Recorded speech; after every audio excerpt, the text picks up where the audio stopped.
Jadi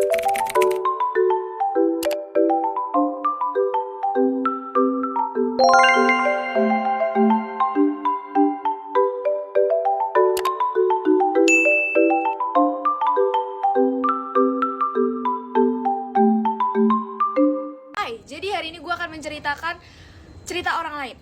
Ya, jadi kemarin kan gue udah bilang kalau kalian mau cerita itu bisa DM gue. Nanti ceritanya gue ceritain di TikTok gue. Terus ada beberapa, tapi gue baru baca satu dan gue mau ceritain ke kalian. Bisa bujuran gak sih? Agak ngezoom banget muka gue. Karena dia gak mau gue kasih tahu namanya, jadi kita akan sebut saja menggunakan nama samaran namanya Tuti lah ya. Jadi si Tuti ini waktu kelas 5 SD masuk ke dalam satu geng di sekolahnya yang isinya ada 4 orang termasuk dia.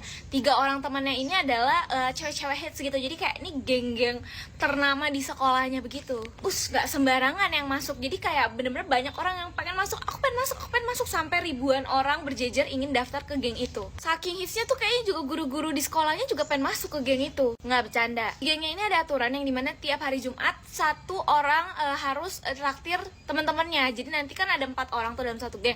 Semuanya kedapatan dalam 1 bulan ini. Sementara nih 3 orang temennya si Tuti ini tuh orkai semua. Jajannya tuh 10 ribuan gitu di tahun 2011. Itu kan termasuk gede banget ya. Si Tuti berapa ini? Cuma 3.000. Bingung dong, kayak aduh giran gue nih, nanti gimana gue traktirnya. Dimana temen-temennya pada inget. Jadi pas hari Kamis diingetin, besok kamu ya yang traktir kita maunya es krim. Hah, es krim? Request tuh orang ya kan, duit kagak punya, request mahal lagi 5.000 tuh satu es krimnya. Kalau beli 4 jadinya 20.000. Akhirnya si Tuti mikir dong kayak aduh gimana nih gue traktirnya besok 20.000 harus ada saat ini juga. Masalahnya juga nih bocah juga kagak nabung karena nggak bisa. Dan dia akhirnya ngapain? Nyuri duit manya. Nih jangan ditiru ya, dia ngambil dari dompetnya 20.000, terus besoknya ya udah jajanin deh tuh temen-temennya. Ini si Tuti kagak tahu ada namanya ojek payung apa gimana ya, kan lumayan tuh ya, sehari 1 kali ngojek itu bisa goceng. Lu tinggal nyari 4 orang aja tuh buat pakai payung lu. Apalagi kagak hujan ya pas itu. Ya udah, pokoknya singkat cerita dia udah bisa jajanin teman-temannya. Terus kayak dia merasa bangga gitu karena kayak itu es krim yang lumayan nggak bisa orang sembarangan beli gitu. Karena kan mahal ya, satuannya 5.000. Jadi kayak dia merasa aku keren banget. Belum tahu aja pas nyampe rumah maknya udah berdiri tuh di depan pintu pakai rotan. Ternyata maknya tahu dari adeknya yang melihat dia si Tuti ini ngambil duit maknya. Akhirnya udah deh, abis dia tuh tangannya kena rotan. Terus akhirnya dia cerita dong kenapa dia ngambil duit 20.000. Pas dia cerita, maknya besokannya ke sekolah marahin temen-temennya segengnya. Terus akhirnya udah si Tuti keluar dari geng itu nggak ditemenin lagi. Akhirnya senyum Tuti. Gue mau cari teman siapa di sini yang sampai gede masih susah bedain kanan sama kiri. Kalau ada kita sama guys, kanan ini kiri tahu gue, tapi kalau misalnya di keadaan tertentu itu gue kayak langsung ngeblank, kanan yang mana kiri yang mana ya. Dulu itu kan pas SD gue sanggar tari. Nah di sanggar tari ini gue sudah menyadari kalau gue ini agak susah untuk membedakan kanan sama kiri. Setiap kali guru tari gue ini selalu ngomong kaki kanan kaki kiri, misalnya kayak kaki kanan maju kaki kiri yang mundur, gue malah kaki kiri yang maju kaki kanan yang mundur. Padahal kalau kalian anak sanggar pasti tahu kalau tempat latihan itu depannya pasti ada kaca, atau anak dance juga pasti kayak gitu kan. Sampai digini nama guru gue kanan yang maju, kanan perhatikan kakinya kanan. Sampai disebut nama gue Vira itu kakinya salah, baru sadar kalau ternyata gue yang salah. Walau gue pikir karena emang gue kurang fokus aja gitu ya. Ternyata sampai sekarang gue tiap kali ditanya kanan kiri gue masih suka kagok jawabnya. Karena waktu itu lagi pulang dari kampus naik ojol, gue tuh selalu dapet ojol yang emang udah paham jalan pulangnya atau dia tuh lihat maps biasanya. Nah ini si abang-abang tiba-tiba nanya ke gue. Jadi si abangnya ini nanya ini belok kanan atau kiri ya. Gue tahu banget ini harusnya kita belok ke sini. Gue jawabnya ke kanan bang, karena gue pikir ini tuh kanan. Abangnya akhirnya beloknya ke sini. Terus gue mikir kok ke sini, kan maksud gue ke sini. Pas gue inget-inget lagi ternyata gue yang salah. Ini tuh kiri, ini kanan. Jadi lu yang salah ngomong Min. Ada nih kalau lagi ngantri terus diserobot antrian, lu marah kagak? Marah dong, kesel dong, sama gue juga. Jadi beberapa hari yang lalu gue tuh ke Aeon dan gue beli serum bulu mata. Kalau gue beli berarti gue harus bayar dong. Akhirnya gue ngantri lah nih di kasir. Gue ngantri di belakang ibu-ibu, jadi si ibu-ibu ini udah bayar.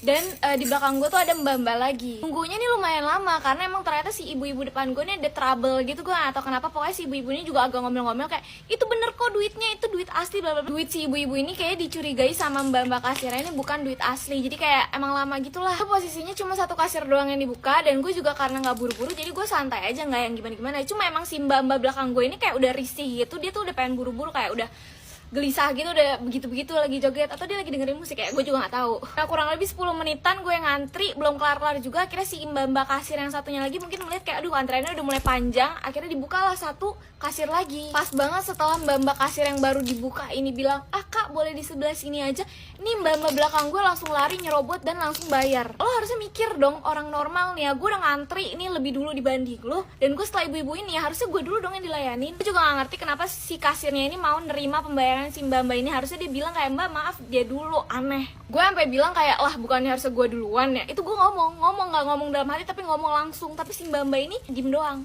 Nah ya udah, karena gue cinta kedamaian jadi gue biarin aja, dan gue menganggap bahwa si mbak-mbak ini lagi kebelet berak kali, makanya buru-buru.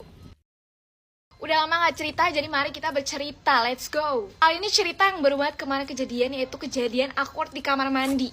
Nah jam 9 pagi tuh gue baru nyampe kan di tempat magang gue. Gue paling pertama itu pasti langsung ke toilet untuk melihat muka ini udah seperti apa bentukannya ya. Toilet lah gue nih, pas gue masuk toilet, oh sepi, gak ada orang. Karena gue mau benerin kerudung gue nih, karena kurang PW, kita buka dong ini namanya kerudung ya kan. Mau dibenerin segitiganya, gue tutup dulu nih pintu kamar mandinya. Aduh, ribet banget sih ngomongnya. Sisi ketutup, gue lagi buka kerudung, gue benerin nih segitiganya, terus baru gue pakai begini, tiba-tiba pintu kebuka. Terus gue kan gak ngeliat ke arah pintu, kayak ngapain amat gue ngeliatin mulu kan, siapa yang masuk bodo amat.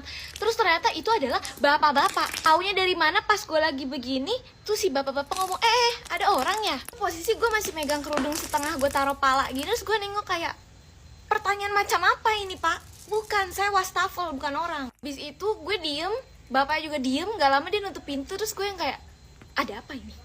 Ternyata usut punya usut, si bapak itu tuh mau ganti si ini pewangi ruangan yang suka tiba-tiba 5 detik nyemprot gitu kan, karena suka bikin kaget di kamar mandi. Itu cuma nih bapak nggak meriksa dulu, si bapak ini udah tahu pintu ketutup ya, namanya ada orang lah ya di dalam, atau ngetok-ngetok dulu atau gimana, atau minta cewek gitu yang masuk dulu ngecekin. Jadi trauma gue.